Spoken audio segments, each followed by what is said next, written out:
Hello everyone, সবাই কেমন আছো? আশা করছি সবাই খুব ভালো আছো। আজকাল সব কাজেরই কম্পিটিশন খুব হাই লেভেলের। তুমি যেই কাজই করতে যাও না কেন, তোমাকে কম্পিটিশন ফেস করতেই হবে। তবে আমি মনে করি এই কম্পিটিশনকে পাত্তা না দিয়ে নিজের ওপর বিশ্বাস রেখে নিজের কাজকে এগিয়ে নিয়ে যাওয়াটাকে। আমি যদি আমার কাজে 100% দিতে পারি, তাহলে অবশ্যই আমি একদিন সাফল্য পাবোই। তো এই কেকটা ছিল আমার হাফ পাউন্ডের একটা চকলেট ফ্লেভারের কেক। আর কেকের কালার কম্বিনেশনটা ছিল পিঙ্ক এবং হোয়াইটের মধ্যে। আর কেকের ডিজাইনটা আমাকে কাস্টমারই সিলেক্ট করে দিয়েছিল যে এই কেকের ডিজাইনটা করতে হবে।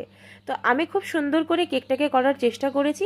কেকের ডিজাইনটাকে কতটুকু করতে পেরেছি তোমরা যারা দেখছো তাহলে কিন্তু অবশ্যই আমাকে কমেন্ট করে জানাবে যে কেকের ডিজাইনটা কেমন হয়েছে। আর অনেকেই আছো যারা কিন্তু আমার ভিডিও দেখো অথচ আমার চ্যানেলকে সাবস্ক্রাইব করো না। তাদেরকে বলবো অবশ্যই আমার চ্যানেলটাকে সাবস্ক্রাইব করবে এবং পাশে থাকবে। বাই, আজ তবে আসি, দেখা হবে নতুন ভিডিওতে। সবাই ভালো থেকো।